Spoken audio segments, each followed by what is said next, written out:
Noite, e eu peço que você abra comigo a sua Bíblia no texto de Apocalipse, capítulo 20, versos de 1 a 15. Livro de Apocalipse, capítulo 20,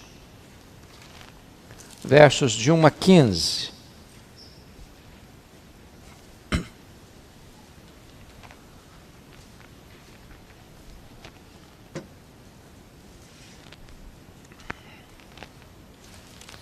Lido o texto, mantenha sua Bíblia aberta comigo, por favor, para acompanhar essa exposição.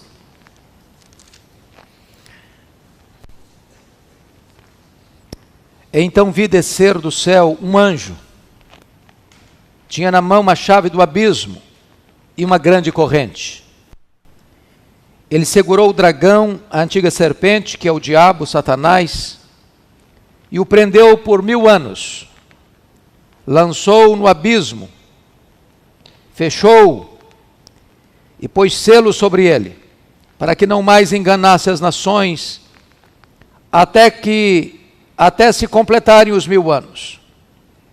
Depois disto é necessário que ele seja solto pouco tempo. Vi também tronos, e nestes sentaram-se aqueles aos quais foi dada autoridade de julgar. Vi ainda as almas dos decapitados por causa do testemunho de Jesus, bem como por causa da palavra de Deus, tantos quantos não adoraram a besta, nem tampouco a sua imagem, e não receberam a marca na fronte e na mão, e viveram e reinaram com Cristo durante 1000 anos. Os restantes dos mortos não reviveram até que se completasse os 1000 anos. Esta é a primeira ressurreição. Bem-aventurado e santo é aquele que tem parte na primeira ressurreição. Sobre esses a segunda morte não tem autoridade. Pelo contrário, serão sacerdotes de Deus e de Cristo e reinarão com ele os 1000 anos. Quando, porém, se completarem os 1000 anos, Satanás será solto da sua prisão e sairá a seduzir as nações que há nos 4 cantos da terra, Gog e Magog, a fim de reuni-las para a peleja.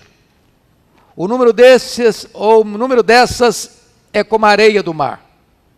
Marcharam então pela superfície da terra e sitiaram o acampamento dos santos e a cidade querida. Desceu, porém, fogo do céu e os consumiu. O diabo, o sedutor deles, foi lançado para dentro do lago de fogo e enxofre, onde já se encontram não só a besta, como também o falso profeta. E serão atormentados de dia e de noite pelos séculos dos séculos. Vi um grande trono branco, e aquele que nele se assenta, de cuja presença fugiram a terra e o céu, e não se achou lugar para eles. Vi também os mortos, os grandes e os pequenos, postos em pé diante do trono. Então se abriram livros. Ainda outro livro, o livro da vida, foi aberto. E os mortos foram julgados segundo as suas obras, conforme o que se achava escrito nos livros. Deu o mar os mortos que nele estavam. A morte e o além entregaram os mortos que neles havia. E foram julgados, um por um, segundo as suas obras. Então a morte e o inferno foram lançados para dentro do lago de fogo. Esta é a segunda morte, o lago de fogo. E se alguém não foi achado inscrito no livro da vida, esse foi lançado para dentro do lago de fogo. Eu quero tratar com os meus irmãos nesta noite sobre o tema o milênio e o juízo final. Eu preciso admitir, meus irmãos, que o texto que acabamos de ler é o capítulo mais polêmico do livro de Apocalipse. Talvez um dos textos mais polêmicos de toda a Bíblia. Preciso admitir que não há um consenso entre os cristãos, nem no passado, nem no presente, acerca da real interpretação desse texto. Por exemplo, os chamados pré-milenistas, sejam eles os pré-milenistas históricos ou os chamados dispensacionalistas, creem que o milênio relatado no capítulo 20 sucede cronologicamente à segunda vinda de Cristo, claramente descrita no capítulo 19, versos 11 a 21. Porém, os amilenistas, e nós temos este entendimento, creem que o capítulo 20 não é uma sucessão cronológica do 19, mas retorna à primeira vinda de Cristo. Porque a nossa compreensão é que o livro de Apocalipse não é um livro que vai do ponto 0 ao ponto 10 numa linha progressiva cronologicamente, mas que o livro está dividido em 7 sessões paralelas e progressivas. Por exemplo, a primeira sessão, capítulo 1 ao capítulo 3, os 7 candeeiros, e a verdade central é a segunda vinda de Cristo. A segunda sessão, capítulos 4 a 7, fala dos 7 selos, e a verdade central, novamente, é a segunda vinda de Cristo. A terceira sessão, capítulos 8 a 11, as 7 trombetas, a verdade central é a segunda vinda de Cristo. A quarta sessão, capítulos 12 a 14, o levantamento do quarteto do mal, quais sejam o dragão no capítulo 12, o anticristo e o falso profeta no capítulo 13, e a grande Babilônia no capítulo 14, e mais uma vez a verdade central é a segunda vinda de Cristo. A quinta sessão, capítulos 15 e 16, as 7 taças da ira de Deus. E mais uma vez a verdade central é a segunda vinda de Cristo. A sexta sessão, capítulos 17, 18 e 19, é a queda do quarteto do mal em ordem inversa. E a verdade central é a segunda vinda de Cristo, conforme relatada aí no 19, 11 a 21. A última, a sétima sessão, capítulos 20 a 22, com a cena do chamado milênio, do juízo final, novos céus e nova terra, e a verdade central é o juízo de Deus que sucede à segunda vinda de Cristo. De tal maneira que o capítulo 20 não é uma sucessão cronológica do 19, mas é um retorno à primeira vinda de Cristo. Assim como o capítulo 11 encerra com a segunda vinda e o 12 começa com o nascimento de Cristo. Assim, o milênio aqui descrito não sucede à segunda vinda de Cristo, mas antecede a segunda vinda de Cristo. E eu gostaria então de trazer à mente esclarecida dos irmãos alguns pontos para a nossa reflexão sobre isso. A interpretação de um milênio literal, 1000 anos de reinado físico de Cristo na terra, esbarra em algumas dificuldades, se não vejamos. Primeiro, nós não encontramos essa ideia de milênio físico, terreno, em nenhum dos 4 evangelhos. Nós não encontramos essa ideia em nenhuma das cartas de Paulo. Nós não encontramos essa ideia em nenhuma das epístolas gerais, seja de Tiago, seja de Pedro, seja de João, seja de Judas. O único local onde se fala de milênio é aqui em Apocalipse 20, que é um livro altamente simbológico, conforme vamos ver daqui a pouco. Segundo lugar, o milênio fala de Cristo reinando fisicamente aqui neste mundo, enquanto toda a Bíblia ensina que o seu reino é espiritual e não político, geográfico, aqui neste mundo. Terceiro, a ideia de um milênio na terra e a posição de preeminência dos judeus nesse governo do milênio reintroduz aquela distinção entre judeus e gentios, já abolida em Cristo Jesus. Agora não tem mais judeus, agora não tem mais gentios, só tem uma igreja e ela é formada de judeus e gentios. Quarto, a ideia de um milênio terrenal ensina que haverá pelo menos 2 ressurreições. Uma de crentes antes do milênio e outra de ímpios depois do milênio. Mas nos parece, à luz das Escrituras, que essa é uma ideia que não tem amparo na Bíblia. Porque lá em João capítulo 5, 28 e 29, diz que todos ouvirão a sua voz e sairão dos túmulos, uns para a ressurreição da vida, outros para a ressurreição do juízo. De tal maneira que a Bíblia ensina uma única ressurreição de crentes e ímpios, que se dará num único momento, ou seja, na segunda vinda do Senhor Jesus Cristo. Quinto, a ideia de um milênio terreno cria a grande dificuldade da convivência do Cristo glorificado com os santos glorificados num mundo não restaurado, entre pessoas não glorificadas. Pense comigo nesta cena de Cristo reinando aqui e você já com corpo de glória, vendo gente indo no banco, no supermercado, enfrentando o trânsito complicado.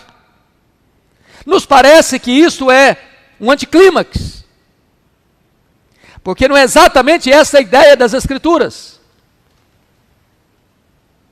Sexto, como você vai conceber a ideia de que depois que Cristo está reinando, 1000 anos literalmente, ainda haverá uma rebelião contra ele? Sétimo, todo o ensino do Novo Testamento é que o juízo final segue imediatamente à segunda vinda de Cristo, e não 1000 anos depois da segunda vinda de Cristo. Então, dito isso, irmãos, à guisa de introdução, gostaria que nós olhássemos esse texto em 4 quadros distintos. O primeiro quadro é a prisão de Satanás. Veja comigo os versos 1 a 3.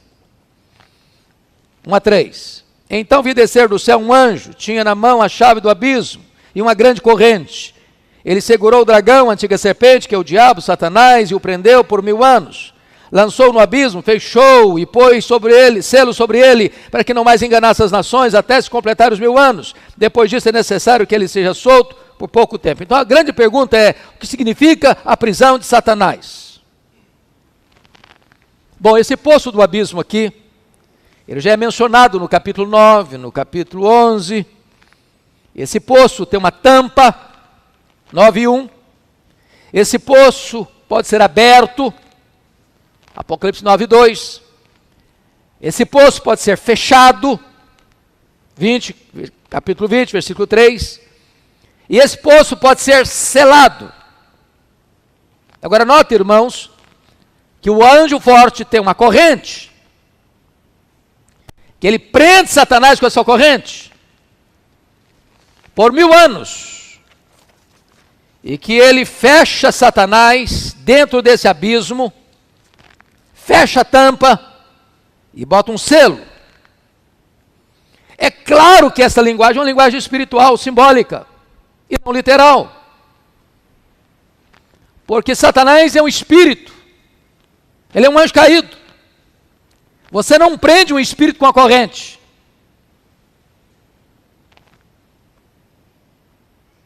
Não existe um buraco e você vai lá e tampa o buraco, põe um selo ali, como se Satanás fosse um ser que estivesse lá dentro.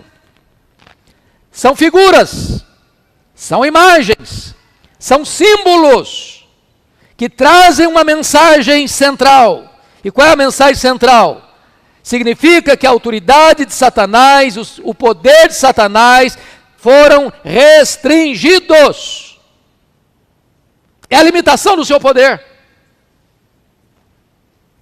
para que ele não mais enganasse as nações, No sentido de que Satanás não pode impedir, finalmente, que aqueles que Deus escolheu, por quem Cristo morreu, que ouviram o Evangelho, sejam salvos.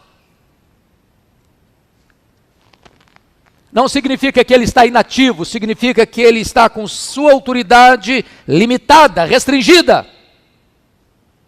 É o que Deus diz lá no livro de Jó. Você pode ir até onde eu estou permitindo você ir e nem 1 centímetro a mais. É por isso que nós temos esperança em pregar o Evangelho, irmãos. Porque onde o Evangelho for pregado, a Bíblia diz que as pessoas serão arrancadas da potestade de Satanás, da casa do valente, do império das trevas. Mas vamos entender outra coisa. O que significa que Satanás não pode mais enganar as nações? Qual o significado disso? Então prestem bem atenção. Uma das regras da hermenêutica é que, ou da ciência da interpretação, é que a Bíblia interpreta a Bíblia. Segunda regra, você não interpreta um texto claro à luz de um texto obscuro, mas você interpreta um texto obscuro à luz de um texto claro. Isso é uma regra básica, isso é cláusula pétrea da hermenêutica. Então, a pergunta que você e eu temos que fazer é esta: existe algum lugar na Bíblia que se trata da questão da prisão de Satanás?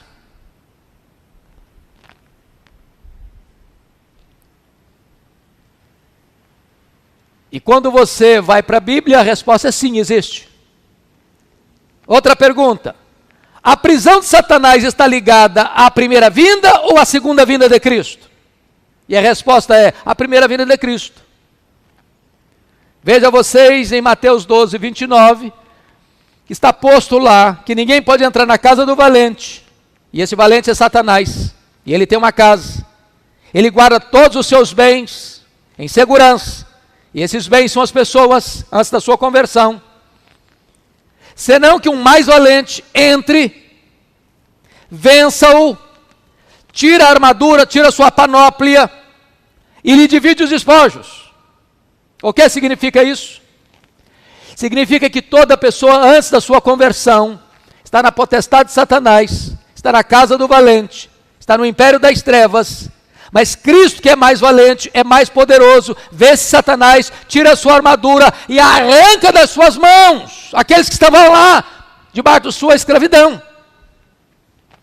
Então é nessa conjuntura que a Bíblia fala da prisão de Satanás. Como Lucas 10, 17 e 18, eu via Satanás caindo do céu como um relâmpago. Como João 12, 31 e 32. Agora o seu príncipe será expulso. Quando eu for levantado da terra, a todos eu atrairei a mim. Ou como Colossenses 2,15, onde Jesus triunfa sobre principados e potestades na cruz. Ou Hebreus 2,14, quando ele veio para destruir aquele que tem o poder da morte, a saber, o diabo. Ou como 1 João 3,8, eu vim para destruir as obras do diabo. Então, amados irmãos, a ideia aqui é que a prisão de Satanás se dá na primeira vinda. E esta prisão não é literal, não é com a corrente. A ideia é que Satanás tem o seu poder restringido e ele não pode impedir que aquelas pessoas que ouvem o Evangelho sejam salvas. Ele não pode impedir finalmente que as pessoas sejam alcançadas pelo Evangelho da graça. Aos que Deus chamou, aos que Deus predestinou, a esses Deus também chamou. Aos que Deus chamou, a esses Deus também justificou. Aos que Deus justificou, a esses Deus também glorificou. Mas vamos um pouquinho adiante. O que significa o pouco tempo em que Satanás será solto depois do milênio? Olha aí no finalzinho do verso 3. Depois disto é necessário que ele seja solto pouco tempo. O que significa isso? Há 4 expressões no Novo Testamento que são correspondentes. A grande tribulação, a apostasia, segundo lugar. Terceiro, o reinado do anticristo, seja levantado o homem da iniquidade, o iníquo. Quarto, o pouco tempo de Satanás. Esses 4 termos falam da mesma coisa. É que os dias que vão anteceder a segunda vinda de Cristo serão dias dificílimos, de perseguição, de grande tribulação, de apostasia, da manifestação do homem da iniquidade, período que se chama o pouco tempo de Satanás. Mas vamos agora a uma outra questão. O que significa os 1000 anos, durante os quais Satanás é preso? Versículo 3. Lançou no abismo, fechou, pôs selo sobre ele, para que não mais enganasse as nações, até que se completasse os 1000 anos. O que significa esses 1000 anos? Irmãos amados, todo o livro de Apocalipse é um livro que precisa ser entendido através de seus símbolos. Por isso que se usa candeeiros para representar a igreja. Candeeiro traz luz, apresenta luz, a igreja é a luz do mundo. É por isso que se usa 7 trombetas, são instrumentos de comunicação do juízo. É por isso que fala dos selos que são abertos. Porque ao desatar o selo, os sinais da perseguição vêm sobre a igreja. É por isso que você vai encontrar Satanás sendo representado por um dragão. É por isso que o anticristo vem como uma besta que surge do mar, com 7 cabeças, 10 chifres. Agora pense comigo, se você for desenhar um bicho com 7 cabeças e 10 chifres. Vira uma coisa esquisita, não? Isso é um símbolo do seu governo universal e do seu poder. Então todo o livro de Apocalipse está tratando de símbolos. Portanto, 1000 anos é um símbolo. De 10, que é o número completo, cubicado. Ou seja, o milênio compreende da primeira à segunda vinda de Cristo. Todo esse período. Todo esse período. No momento que Cristo vem ao mundo, ele morre na cruz, ele ressuscita, e aí Jesus dá uma ordem para ir por todo mundo, pregando o evangelho a toda criatura, fazendo discípulos de todas as nações. Satanás não pode impedir o avanço missionário da igreja. Ele está limitado. Pois bem, dito isto, eu gostaria que olhássemos a segunda tela do texto. Segundo quadro do texto. Agora é o reinado dos salvos com Cristo no céu. Versos 4 a 6. Confiram comigo. Vi também tronos, e nesses sentaram-se aqueles aos quais foi dada a autoridade de julgar. Vi ainda as almas dos decapitados por causa do testemunho de Jesus, bem como por causa da palavra de Deus. Tantos quantos não adoraram a besta, nem tampouco a sua imagem, e não receberam a marca na fronte e na mão, e viveram e reinaram com Cristo durante 1000 anos. Os restantes dos mortos não reviveram até completar os 1000 anos. Esta é a primeira ressurreição. Bem-aventurado os santos, bem-aventurado e santo aquele que tem parte na primeira ressurreição. Sobre esses a segunda morte não tem autoridade. Pelo contrário, serão sacerdotes de Deus e de Cristo e reinarão com eles 1000 anos. Vamos entender agora esta passagem aqui. Primeiramente, onde acontece esse reinado? No céu ou na terra? A ideia de um milênio literal é de que esse reinado acontece na terra. Agora preste atenção no que eu vou lhes dizer. A palavra tronos aparece no Novo Testamento 67 vezes. A palavra trono aparece no Apocalipse 47 vezes. A palavra trono aparece 44 vezes no Apocalipse. Das 47 vezes que aparece, o trono está no céu. As únicas 3 vezes em que o trono está na terra, refere-se ao trono do anticristo e do diabo. Portanto, Este reinado aqui das almas não acontece na terra, acontece no céu. Este é um ponto fundamental para nós. Pensem comigo nessa cena. Pensem comigo nesta cena.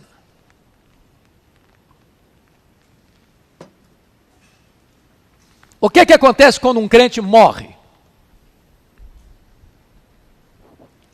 O que as pessoas pensam quando uma pessoa morre? Bom, se uma pessoa é de uma linha existencialista, morreu, acabou. Só tem corpo, não tem alma, então morreu, acabou. Se a pessoa segue a vertente espiritualista, ela entende que morreu, a alma fica vagando, até reencarnar, e assim sucessivamente. Se uma pessoa subscreve o romanismo, entende que morreu, a alma vai para um purgatório, sofrer, até se purificar, se purgar, e então poder entrar no céu. Se a pessoa segue a linha do adventismo, ela diz que morreu, a alma fica dormindo, inconsciente. Se for salvo. Porque para ele, se for perdido, é aniquilado, acabou. Não tem mais, não tem inferno, não tem penalidades eternas. O que a Bíblia diz? Quando um crente morre, o que acontece? A palavra morte significa separação. Quando um crente morre, a alma, que é o elemento imaterial e espiritual, separa do corpo. O corpo foi feito pó, é pó, volta ao pó. E a alma? Fica dormindo? Fica vagando? Vai para o purgatório? Não! A alma vai imediatamente para Deus. É isso que a Bíblia ensina. Morrer é deixar o corpo e habitar com o Senhor. Morrer é partir para estar com Cristo, o que é incomparavelmente melhor. Então todo crente, desde Abel, a primeira pessoa que morreu na história, a alma está lá com Cristo reinando. É disso que esse texto está falando. As almas estão reinando. E notem vocês, não são corpos, são almas que estão reinando. Portanto, não é na terra, é no céu. É no céu. São as almas que estão reinando. Então, esse reinado aqui, irmãos, não é terreno. Jesus não está na terra reinando fisicamente, geograficamente. Cristo está no céu. E as almas estão reinando com ele lá no céu. É isso que o texto está nos ensinando. Segundo ponto que eu quero destacar aqui, qual é a missão daqueles que estão reinando com Cristo? Olha comigo o verso 4. Vi também tronos, e nesses sentaram-se aqueles aos quais foi dada a autoridade de julgar. Vi também as almas dos decapitados por causa do testemunho de Jesus, bem como por causa da palavra de Deus, tantos quantos não adoraram a besta. Então note vocês que ele está falando aqui de algumas coisas. Primeiro tem trono lá.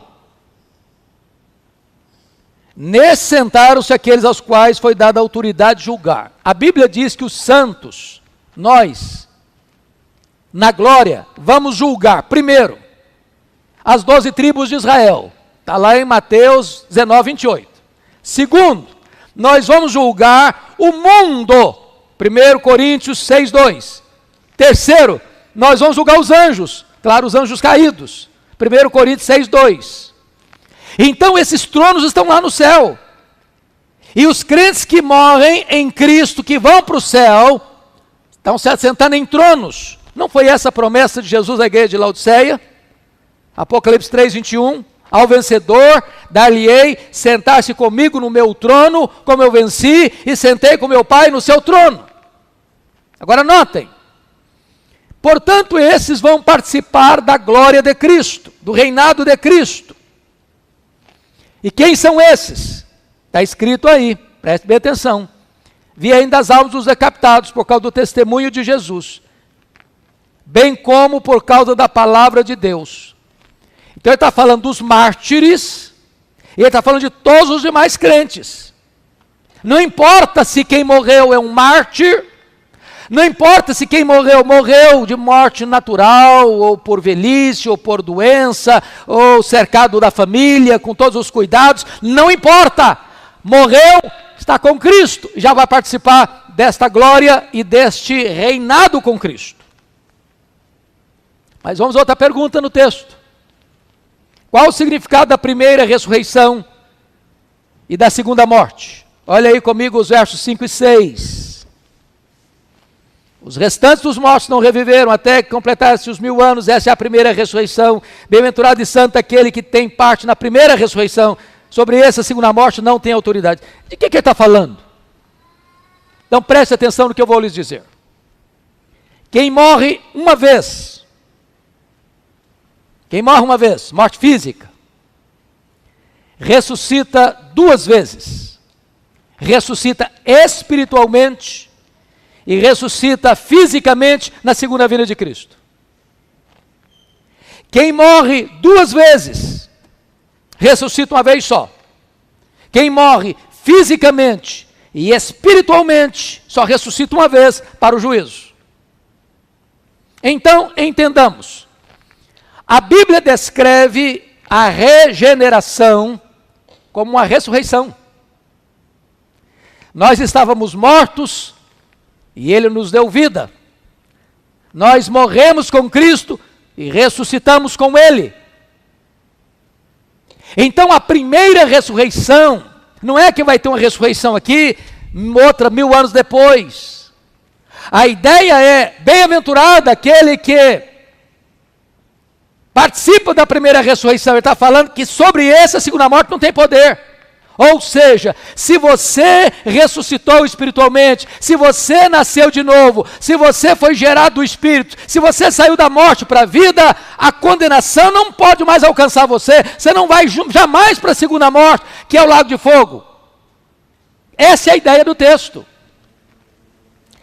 Todo o Novo Testamento ensina isso. Eu preciso interpretar esse texto à luz de tudo aquilo que a Bíblia me ensina sobre isso. A regeneração é uma espécie de ressurreição. E aqueles que foram regenerados jamais sofrerão a segunda morte. Que é um exemplo disso, irmãos. Olha comigo o que está escrito lá em João 5, 24. Evangelho de João. Está escrito o seguinte: em verdade vos digo, quem ouve a minha palavra e crê naquele que me enviou, tem a vida eterna. Não entra em juízo, passou da morte para a vida. Essa é a primeira ressurreição. Vamos à terceira tela. A derrota final de Satanás, versos 7 a 10.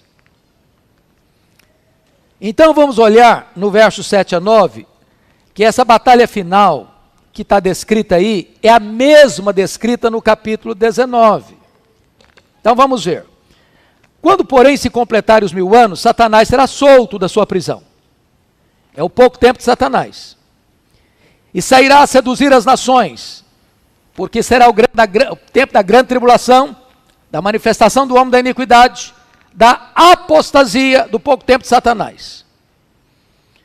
Então ele vai seduzir as nações que há nos 4 cantos da terra, Gog e Magog, a fim de reuni-las para a peleja. O número dessas nações é como a areia do mar. Marcharam então pela superfície da terra e sitiaram o acampamento dos santos. A cidade querida, desceu fogo do céu, porém, e os consumiu. Vamos entender isso. Se você olhar comigo no capítulo 19, por favor, dê uma olhadinha. Capítulo 19, tanto no 16, 14 a 21, como no 19 a 21, você nota que via besta os reis da terra, com seus exércitos congregados para pelejarem contra aquele que estava montado no cavalo e com seu exército, que é Jesus Cristo. Vamos entender isso. Esse termo é usado na Bíblia como Gog e Magog, como Armagedon. Quando você vai a Israel, você visita o Vale do Armagedon. Você sobe na chamada Montanha do Precipício, em Nazaré, e você olha um descampado, que é a região mais bela da agricultura de todo o território de Israel. Ali é o Armagedon. Muitas pessoas pensam que vai acontecer o seguinte, que as nações vão se reunir naquele local.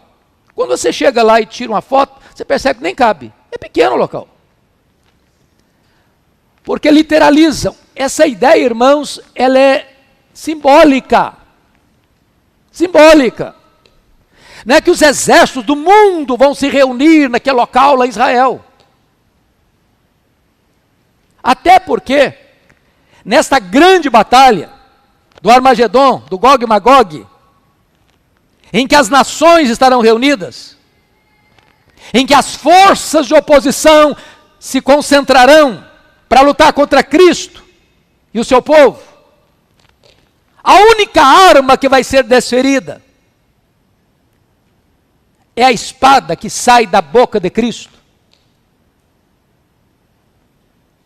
O Senhor Jesus matará, ou seja, a ideia de vencerá o anticristo com o sopro da sua boca. Quando Jesus vier em majestade e glória, os reis, os poderosos deste mundo, conforme Apocalipse capítulo 6, 12 a 17, eles estarão desamparados, desesperados, procurando uma caverna para se esconderem, querendo que os montes caiam sobre eles. Eles querem a morte. Eles estão com medo de enfrentar a ira do Cordeiro de Deus, o grande dia do juízo. Esta é a ideia. Cristo vem vencendo e para vencer.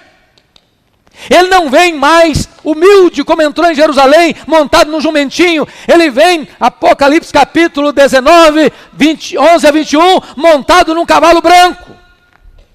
E por que ele vem montado num cavalo branco? Porque na verdade, naquela época, a mais poderosa força de guerra era um cavalo. Não tinha uma figura melhor para João usar. E está na sua coxa escrito, Rei dos Reis e Senhor dos Senhores. Então essa é a ideia da sua vitória retumbante. Agora notem vocês, que as telas estão em quadros diferentes. Mas quando ele vem, todos os inimigos de Cristo caem ao mesmo tempo. Se você notar comigo, por favor, confira aí comigo. Capítulo 18, versículo 2. Então clamou com potente voz, dizendo, caiu a grande Babilônia. A Babilônia é um sistema religioso, econômico e político apartado de Deus. No 17 é um movimento religioso. No 18 é um movimento econômico e político. Todo esse sistema está ruindo. Que mais? O anticristo e o falso profeta. Então confira aí capítulo 20, capítulo 19, versículo 20. Mas a besta foi aprisionada, com ela o falso profeta, que com os sinais feitos diante dela, seduziu aqueles que receberam a marca da besta e eram os adoradores da sua imagem. Os dois, ou seja, o anticristo e o falso profeta, foram lançados vivos para dentro do lago que arde com enxofre.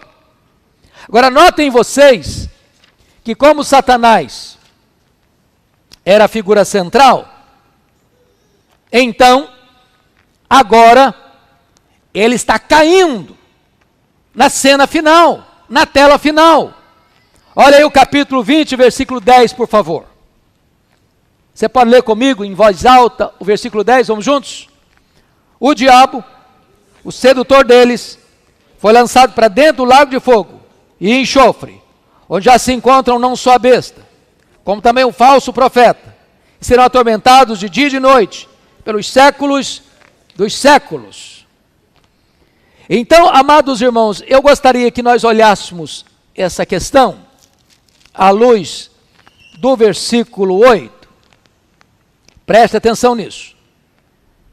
Que ele vai ser, o pouco tempo de Satanás, ele vai seduzir as nações que há nos quatro cantos da terra.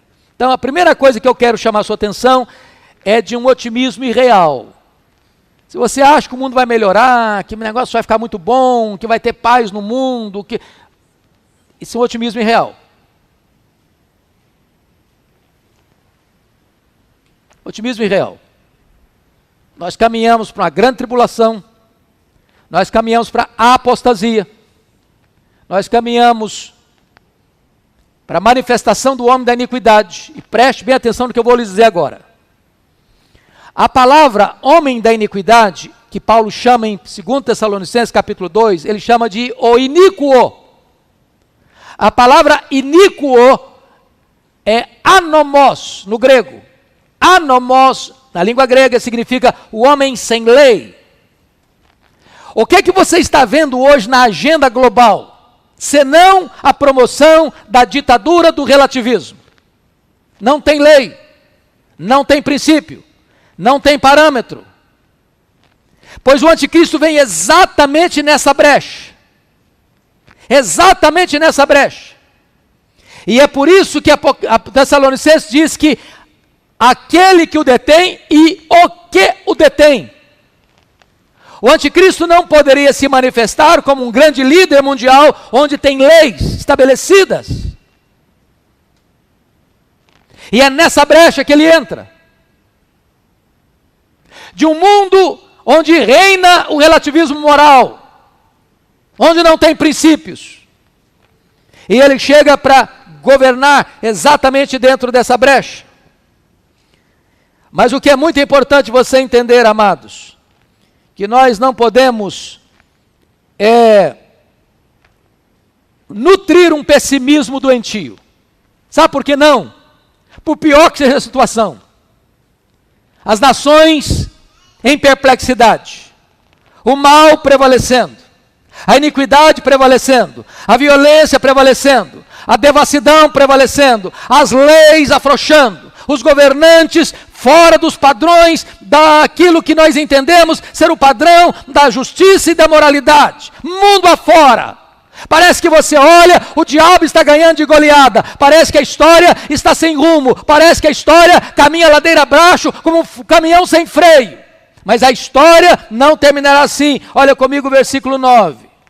Marcharam então pela superfície da terra e sitiaram o campamento dos santos, a cidade querida. Desceu, porém, fogo do céu e os consumiu. A vitória não vem do braço da carne, a vitória não vem das leis humanas, a vitória vem de Deus. Quando Jesus em glória e majestade se manifestar, todo mal será derrotado. Todos os iníquos serão vencidos. O diabo, o anticristo, o falso profeta, a grande Babilônia, a morte e os ímpios, todos caem na mesma hora, na segunda vinda do Senhor Jesus Cristo. Bendito seja Deus. Portanto, aqui João descreve a derrota de Satanás como a tela final, porque se ele era o maior inimigo, por a questão pedagógica, é preciso que descreva a derrota dele como ponto final. Pois bem, dito isto, vamos à última tela do texto, que é o juízo final, versos 11 a 15.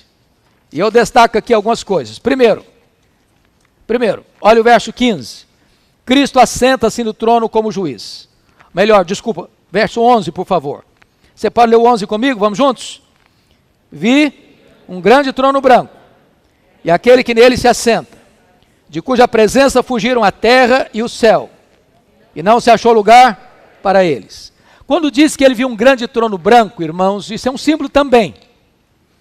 Símbolo da santidade e da justiça do juiz e do julgamento. A ideia desse juiz é de um juiz tão majestoso, tão glorioso, que o texto diz que o céu e a terra se encolhem na presença dele. É claro que é uma linguagem figurada, mas é uma representação da majestade, da santidade e da justiça desse juiz que vem julgar. Agora notem mais. Notem mais. Quem é esse juiz? E a resposta inequívoca é Jesus Cristo. O Pai a ninguém julga, ele confiou o julgamento ao Filho. E é por isso que está lá em Atos 17, 30 e 31, que Deus não levou em conta os tempos da ignorância, mas que requer que todos em toda parte se arrependam, porque já determinou um dia em que há de julgar o mundo com justiça, e já escalou o juiz, e é Jesus Cristo. Aquele que hoje é o seu advogado, amanhã certamente será o seu juiz. Segundo ponto. Os mortos ressuscitam para o julgamento. Veja você comigo, versos 12 a 14. Entenda isso, por favor. Vi também os mortos, os grandes e os pequenos, postos em pé diante do trono. Então se abriram livros. Ainda outro livro, o livro da vida, foi aberto. E os mortos foram julgados, segundo as suas obras, conforme o que se achava escrito nos livros. Deu o mar os mortos que nele estavam, a morte e o além entregaram os mortos que neles havia, e foram julgados um por um, segundo as suas obras.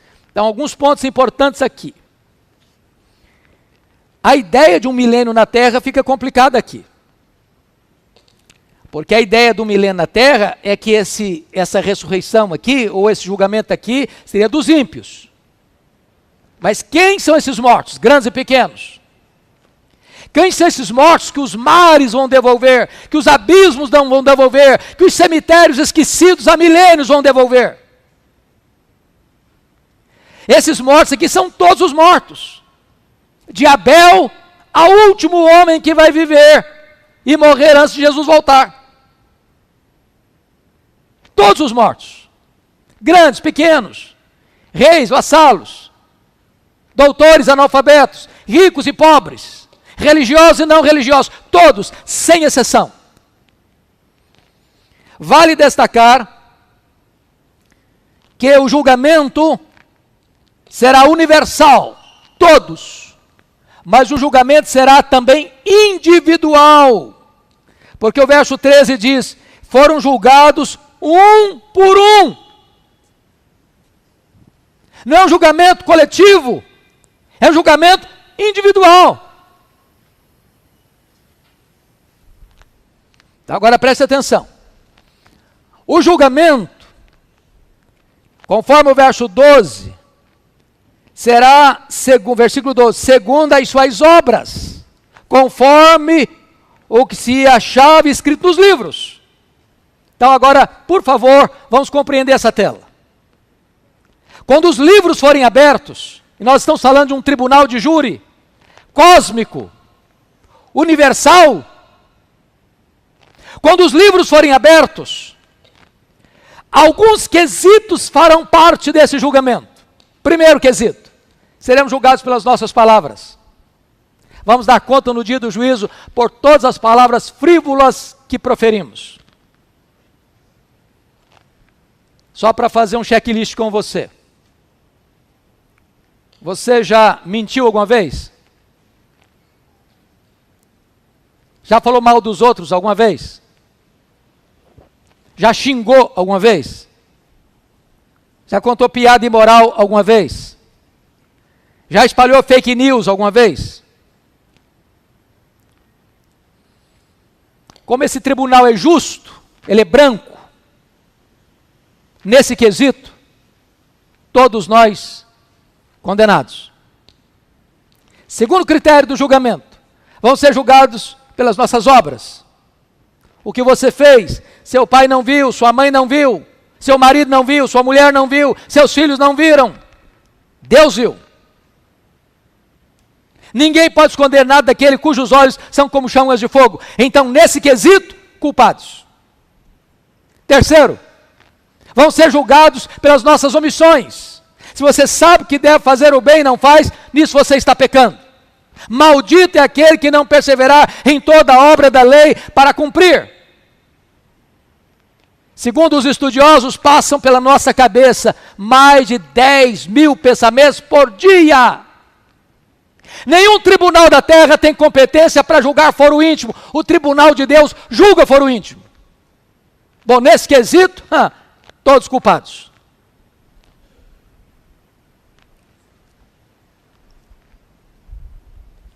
Então, nós vamos ser julgados pelas nossas palavras, nós vamos ser julgados pelas nossas obras, nós vamos ser julgados pelas nossas omissões e nós vamos ser julgados pelos nossos desejos secretos, pelo desejo do nosso coração.